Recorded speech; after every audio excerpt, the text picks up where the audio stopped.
พี่น้องหญิงลี่สีส้มพ่นสีฟองแล้วสีฟองแล้วเด้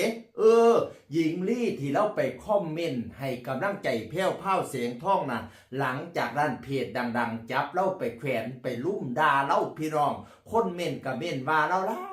ายที่เราไปให้กำลังใจแพ้วพราวเสียงท่องแล้วก็มีเมียฝรั่งอยู่ต่างประเทศพวกเฮ็ดคลิปด่าเราโอ้ยด่าแหลกละเอียดด่าหญิงลีก่อนแล้วค่อยไปด่าบอยสิริชัยนะแต่บอยสิริชัยเนี่ยไล่สดด่าตอบแล้วก็บอกให้จบกันไม่ต้องติดต่อนอนอย่างไม่ต้องยืดเบ้าความยาวสาวความยืดไม่ฟ้องแล้วไม่ฟ้องหรอกเสียเวลามาสั่นจบกันตั้งแต่มือนั้นแม่ฝรั่งกับขอโทษอะไรทำไมแล้วการถ่ายคลิปขอโทษพร้อมโพสขอโทษพร้อมทั้งบ่อยก็เลยจบกันหญิงลีตอนแรกแล้วก็ออกมาไล่โสดเด้ตอนแรกก็นึกว่าสิบ่มีการฟ้องอะไรทำไมพี่น้องเอ๋ยแต่วันนี้หญิงลีมาโพสต์ว่าจะฟ้องพี่น้องแล้วโพสต์ว่าจังสิล่ะหญิงตัดสินใจสิเข้าแจ้งความพรุ่งนี้กับบุคคลที่หมิ่นประมาทด่าท่ออย่างรุนแรงโดยการโฆษณาพรบคอมพิวเตอร์เนื่องจากผู้จัดและแฟนเพลงผู้ใหญ่ทั้งหลายบ่สบายใจที่ให้ปล่อยผ่านเพราะเกิดความเสียหายกับหญิงลี่ทั้งจิตใจและชื่อเสียงการงานและความน่าเชื่อถือทางธุรกิจงานเพลงและวงดนตรีคอนเสิร์ตจึงขอปกป้องสิทธิศักดิ์ศรีตัวเองในกฎหมายพรบคอมพิวเตอร์ค่ะขอบคุณทนายอันบุรีรัมย์คนบ้านเดียวกันที่ให้คำปรึกษาประสานงานและดูแลช่วยค่ะ10 โมงเช้าสน.สายไหมขอบคุณทุกความรักและกำลังใจมากมายขอบคุณลูกค้าหญิงลี่สวนน้ำที่เต็มพรุ่งนี้ค่ะอดไปพบแต่คิดถึงเหมือนเดิมนะคะว่าสันวานะนะมืออื่นไปพ่อกันอยู่สน.สายไหมเด้อแล้วสิฟ้องคนที่หมิ่นประมาทด่าท่ออย่างรุนแรงกับบ่รู้ว่าฟ้องผู้ใดเด้ยังไม่รู้ว่าฟ้องใครแต่ว่าพรุ่งนี้จะฟ้องจะรู้แน่นอน10 โมงเช้าที่สน.สายไหมพี่น้องเอ๋ยผู้ใดล่ะด่าเรารุนแรง ผู้ใดไปเม่นด่าเล่าแน่โอ้ยขันซุปเจ้าลบท่านให้เฝ้าไปลบเด้อก้อนที่เขาสิแคบหน้าจอตอนนี้คอยคือสิทายย่อยเก็บหลายคนละคอยว่านะสนั่นแล้วเฝ้าลบอาจสิท่าน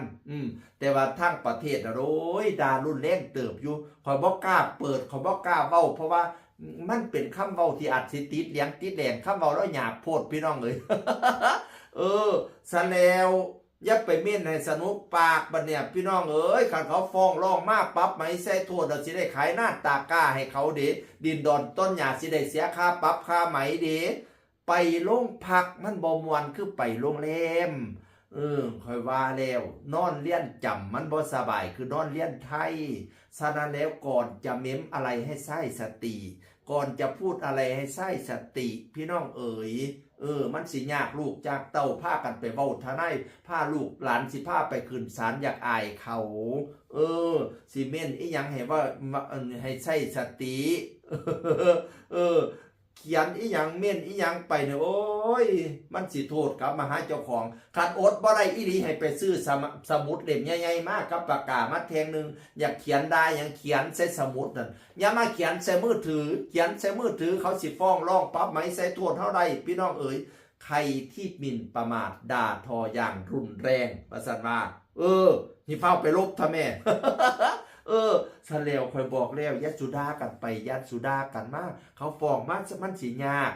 FCผู้ใหญ่บ้านฟิเลนกับยัดสุเปดาแผ่วพาวFCแผ่วพาวกับยัดสุเปดาผู้ใหญ่บ้านฟิเลนณปัจจุบันนี้เขาเจ้าบ่ฟ้องแต่วันดีขึ้นดีมากเขาเจ้าศูนย์ขึ้นวืดเขาเจ้าฟ้องแล้วเฮาจะหนาวเด้เฮาสิเสียบักกองดองเด้ให้หน้าตากล้าสิมาเสียค่าปรับค่าไหมให้เด้ลูกหลานเลี้ยนหล่อนสิพาไปขึ้นโลกขึ้นศาลบ่อายเขาตี